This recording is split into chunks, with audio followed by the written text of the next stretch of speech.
TikTok has that old internet feel that so many people are nostalgic for, where you could upload anything and it's just about having fun. Whereas YouTube just feels so corporate, so sanitized, and so professional.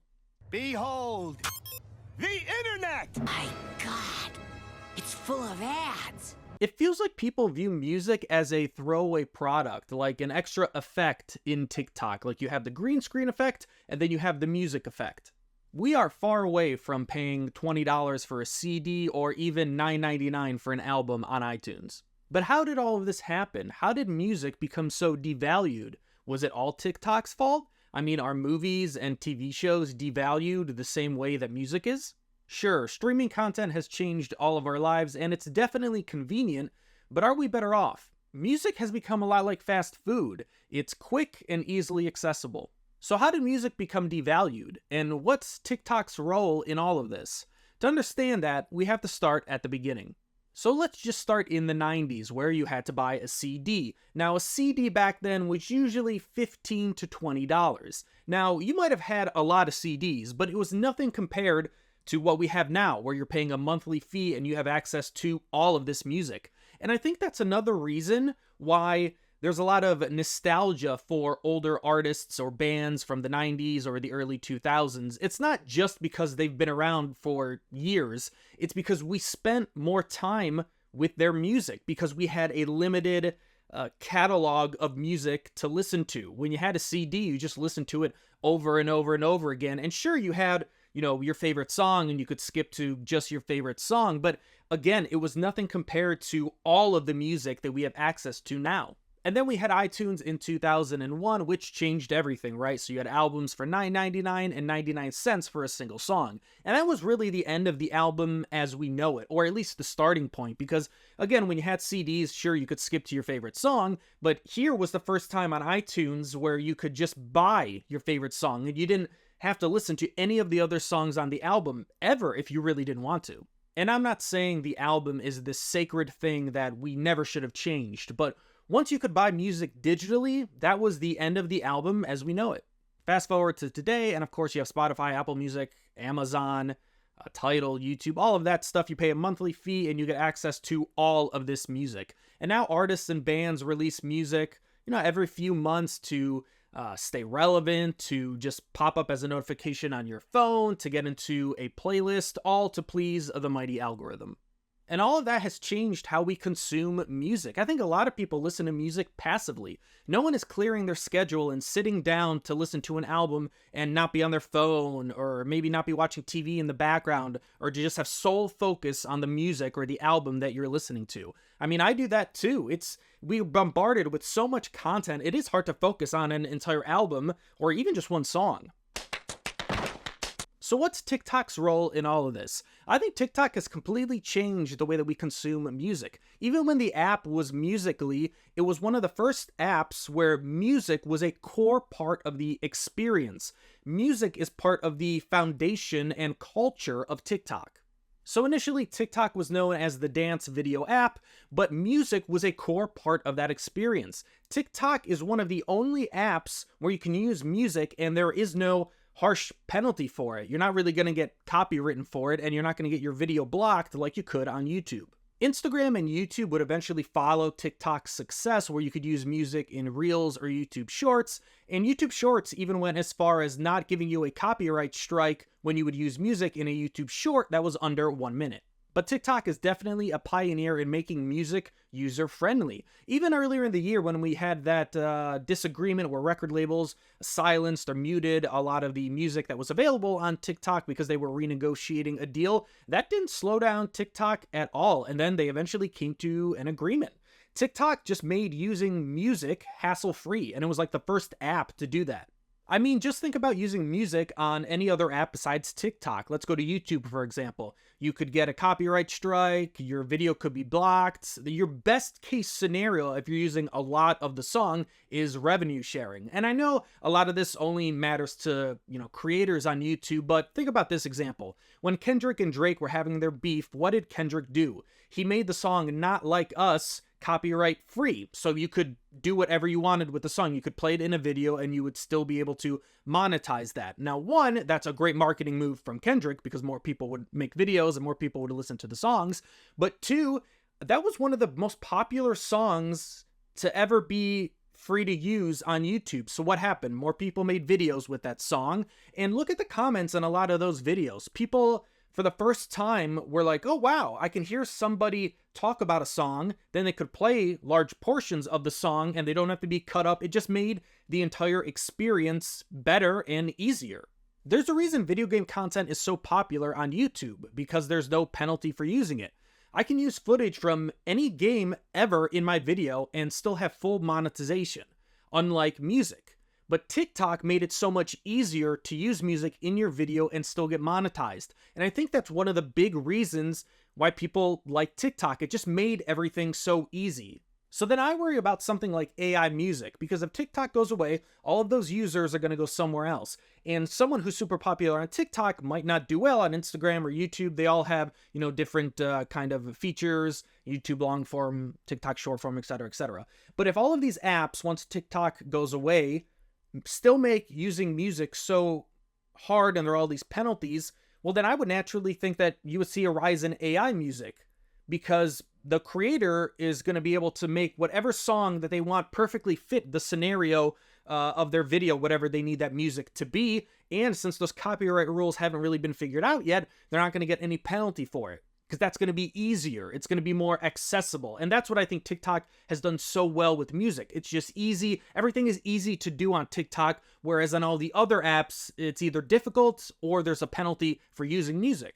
Think about when a song goes viral on TikTok. You see it in a bunch of videos, maybe it becomes a meme, maybe even some celebrities get involved on whatever the dance or whatever the song is, and then it's quickly replaced by the next viral song that comes along. And most of the time, we're only listening to 15 to 30 seconds of that song because that's what the meme is or that's what the dance is about.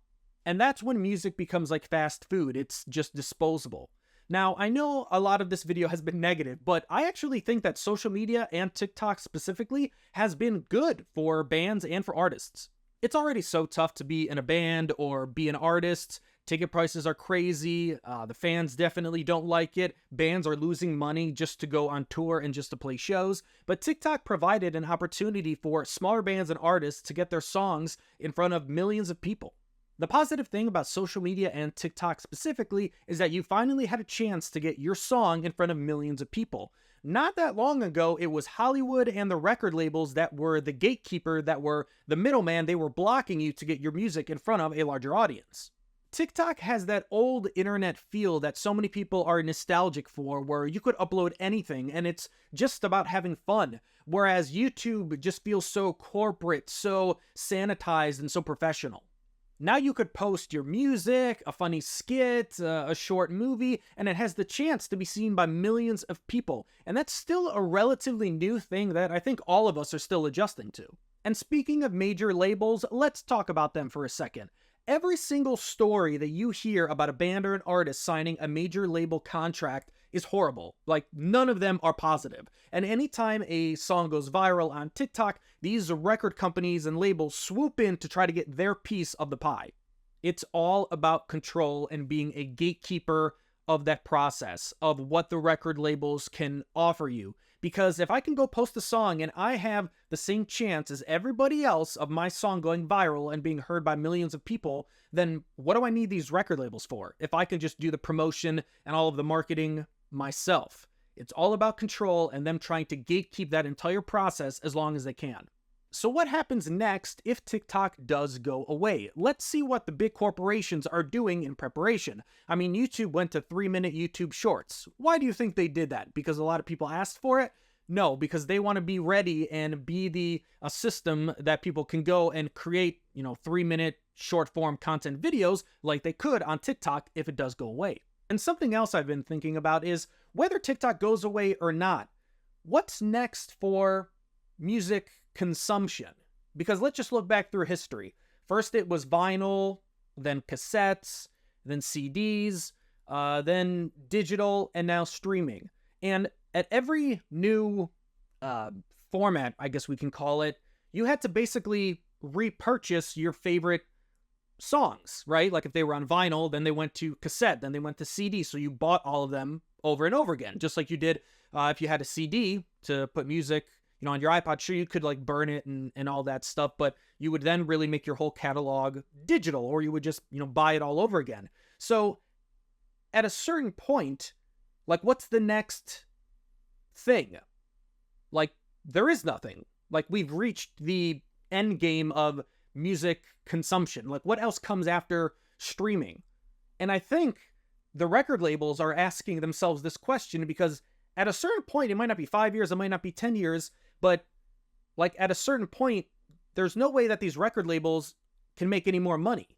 Like, unless they just keep increasing the monthly subscription of, Spotify or Apple Music. And they can't keep doing that because at a certain point, that number would be outrageous and people would just not use those apps anymore.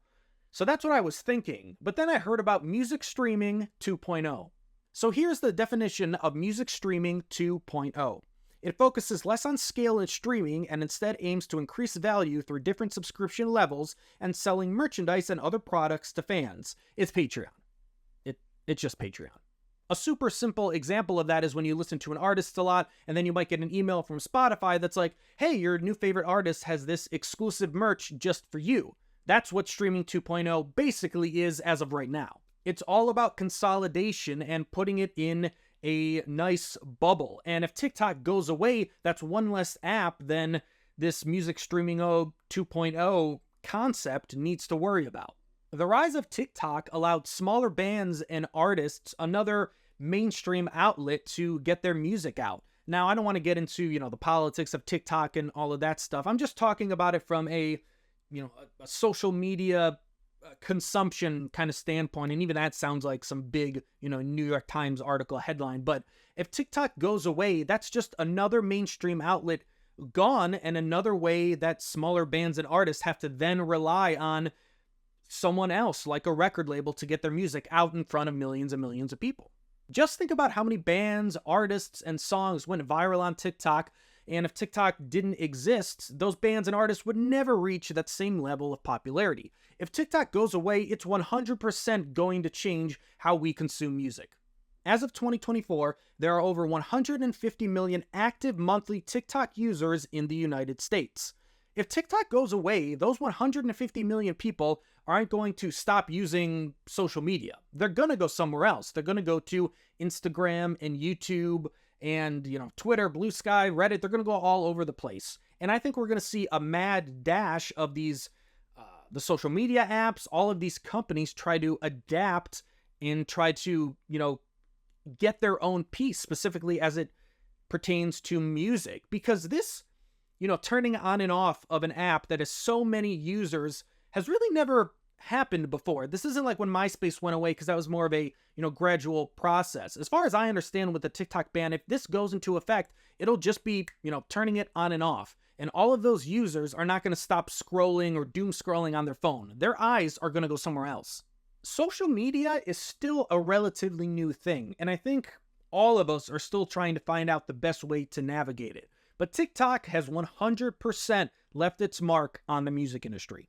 Remember, the best way to support your favorite band or artist is to support them directly. Go to their shows, buy merch directly from them, talk about them online, find communities that are talking about that music and share your experience, share your favorite bands, your favorite artists. That's still the best way, I think, to help out, your favorite band or your favorite artist. There's so much more to dive into how much music has been devalued, physical media, ticket prices, piracy, but I wanted to make this video specifically for TikTok since, who knows how longer TikTok is going to be around. But if you want me to dive in more to how music has been devalued, let me know in the comments and I'd be happy to make another video. Please like the video, it really helps me out. Please subscribe if you haven't. Check out all the other videos, and thanks for watching.